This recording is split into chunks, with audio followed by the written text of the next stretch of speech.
ଶ୍ରୀରାଧା ମୁଁ କହୁନି ଗୋଟାଏ ପକ୍ତି ଉଦ୍ଧାର କରୁଛି। ଦୁର୍ଯ୍ୟୋଧନ ବାବୁ ଅଛନ୍ତି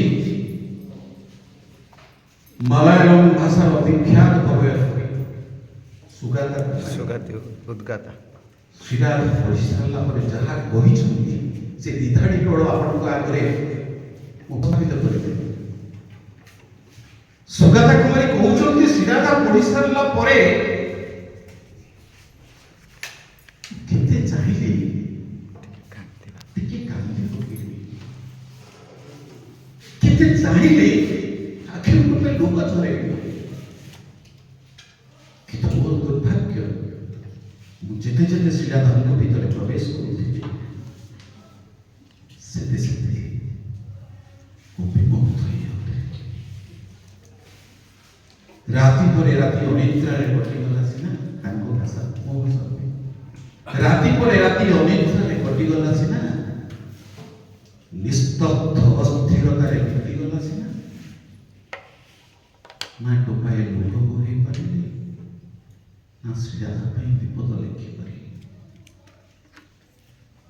ବୃନ୍ଦାବନ ନିବାସୀ ଶ୍ରୀରାଧାଙ୍କୁ ତ ଆମେ ସମସ୍ତେ ଜାଣିଥିଲେ, ମାତ୍ର ରମାକାନ୍ତଙ୍କ ମାନବୀ ଶ୍ରୀରାଧା ଯୋଉ ମାନବୀୟ ଲୀଳା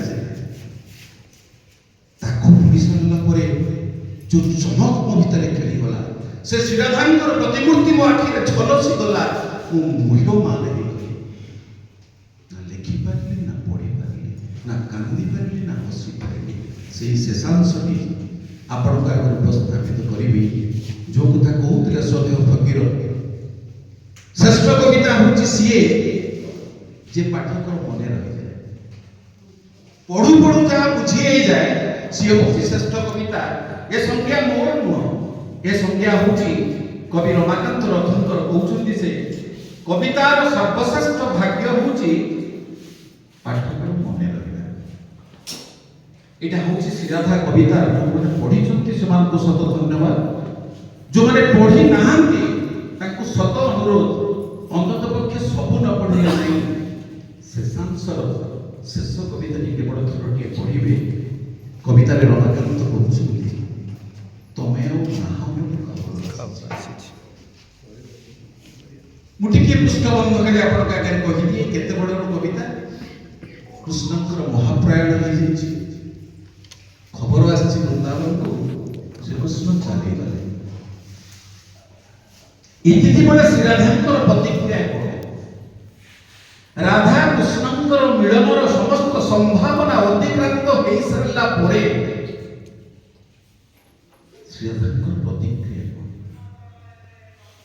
କେମିତି ଜୀବନ ବଞ୍ଚିଛନ୍ତି ଶ୍ରୀରାଧା କୃଷ୍ଣଙ୍କ ପରେ, ସେଇ କଥାଟି ଶ୍ରୀରାଧାଙ୍କ ମୁଖରେ କୁହାଇଛନ୍ତି ରମାକାନ୍ତ।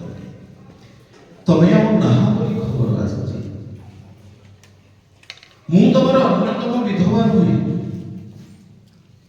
କି ତମ ଶବ ପଛେ ପଛେ ଯାଉଥିବା ଲୋକଙ୍କ ଭିତରୁ ଜଣେ ବି ନୁହେଁ। ତମର ଶବ ତ ବହୁତ ବୃନ୍ଦାବନ, ସେଥିରେ କିନ୍ତୁ ସିନ୍ଦୁର ମୋର ଏବେ ଏବେ ବେଶୀ ଲାଲ ଦିଶେ।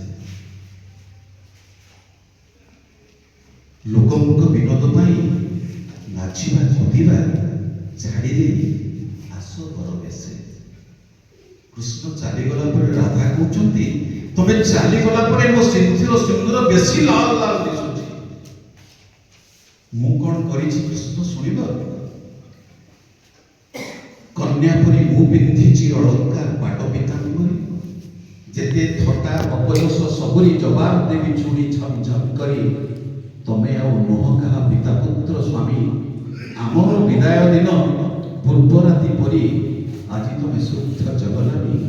ଧନି ପରି ଛିଗୁଲାଅ ଛୁଇଁ ଦିଅ ମୋ କୁଆଁରୀ ନିର୍ଜନ ବଣକୁ, କାନ୍ଦିବାକୁ ଗଲାବେଳେ କୁତୁ କୁତୁ କର ମୋ ନିଷ୍ପତ୍ତିକୁ ଚାହିଁ ରହିବାକୁ।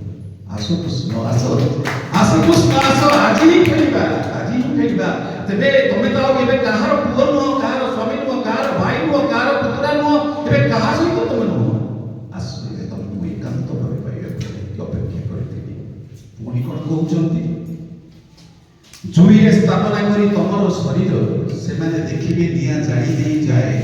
ଯେତେକ ସମ୍ପର୍କ ଥିଲା ତମର ତାଙ୍କର ଘରକୁ ଫେରିବେ।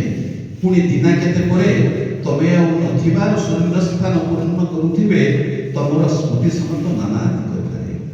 ମୁଁ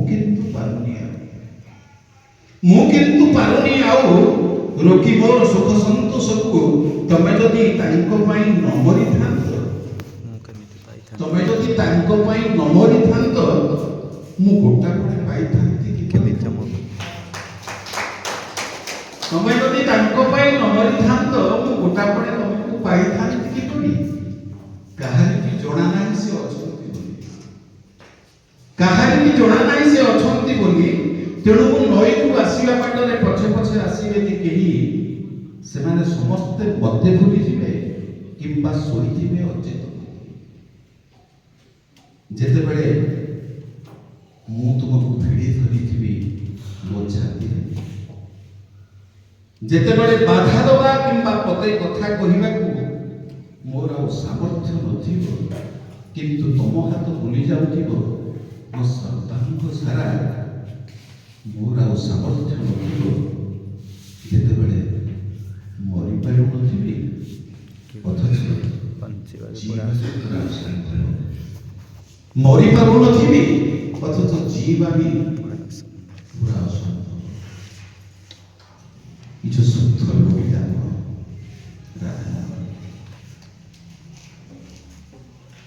দশানন রাবণ সত্য বলি বারবার উচ্চারণ করা যাচ্ছে। মতে তো লাগে গোটিয়ে মুন্ডলে রাবণ অধিক সত্য। রাম ঈশ্বর নহি কি মানব হওয়াটা অধিক সত্য।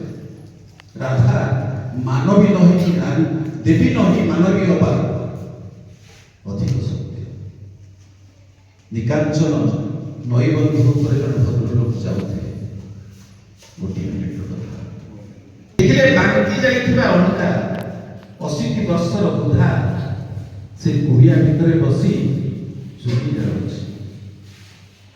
ଆଉ ଟିକେ ନିରୀକ୍ଷେ ଦେଖିଲେ ଭଦ୍ରଲୋକ ଚୁଲି ଉପରେ ବସିଛି ଗୋଟେ କେଟଲି, କେଟଲି ଭିତରେ ଫୁଟୁଛି ଚା। ଭଦ୍ରଲୋକ ଜଣକ ଭିତରକୁ ବସିଗଲେ, କହିଲେ ମାଉସୀ କଣ କହୁଛ? ବୁଢ଼ୀ ମାଉସୀ କହିଲା, ତମେ କଣ ଦେଖିପାରୁନ ପୁଅ, ମୁଁ ପୁରା ଚୁଲିରେ ଚା ବସେଇଛି। କହିଲା ଏ ଖଣ୍ଡ ମଣ୍ଡଳରେ ମୁଁ କୋଉଠି ବି ଗୋଟେ ଜନମାନବ ଦେଖିପାରୁନି ମାଉସୀ, ତମେ କାହା ପାଇଁ ଚା ବନେଇଛ ଆଉ କିଏ ଚା ପିଇବ ଏଠି ଗରା କରୁନି? ବୁଢ଼ୀ କହିଲା, ପୁଅ ତମେ ପୁରା ଘଡ଼ିକର ବାଟୋଇ, ତମେ କେମିତି ଜାଣିବ ଏଠି ଗରାଖ ନାହାନ୍ତି ବୋଲି? ତମେ ଜାଣିନଥିବ, ଯଦି ଗରାଖ ନଥାନ୍ତେ ମୁଁ କଣ ଖାଲିଟାରେ ଏଠି ବସି ଚୁଲିରେ ନିଆଁ ଜାଳି କେଟଲିରେ ଚା ଫୁଟେଇ ଚା ତିଆରି କରିଥାନ୍ତି? ଏବେ ନହେଲେ ନାହିଁ, ଗରାଖ ଆସିବେ ବୋଲିବ। ଆସନ୍ତି, ତମେ ବି ବସ, ଚା ଟିକେ ଭଲ କରି ଫୁଟିଗଲା ପରେ ମୁଁ ପିଇବି, ତମକୁ ଦେବି। ଚା ପିଉଥିବ, ଗୁଣ ଗାଉଥିବ। ବନ୍ଧୁଗଣ, ସାହିତ୍ୟର କୁମର ବି ଠିକ୍ ଏମିତି। କୋଉ ଅବନ୍ତରରେ ଲେଖା ହେଉଥିବା ସାହିତ୍ୟ ପାଇଁ ଏବେ ବି ପାଠକଟିଏ ଅପେକ୍ଷା କରିଛି। କୋଉ ଅବନ୍ତରରେ ଚା କେଟିରେ ଫୁଟୁଥିବା ଚା ପାଇଁ ଗ୍ରାହକଟିଏ ଅପେକ୍ଷା କରିଛି। ସେ ଗ୍ରାହକ, ସେ ପାଠକ ଅଳ୍ପ ହଉ କି ବେଶୀ, ଜଣେ ହଉ କି ପଣେ, ଗରାଖ ଅଛନ୍ତି, ପାଠକ ବି ଅଛନ୍ତି। ଗରାଖ ପାଇଁ ସବୁ କାଳ ପାଇଁ କୋଉ ଅବନ୍ତରାର ଚୁଲିରେ ଚା କେଟିରେ ଚା ଫୁଟୁଥାଉ, ପାଠକ ପାଇଁ କୋଉ ଅବନ୍ତରାରେ ସାହିତ୍ୟର ଚୁଲି ଜଳୁଥାଉ। ଧନ୍ୟବାଦ, ନମସ୍କାର।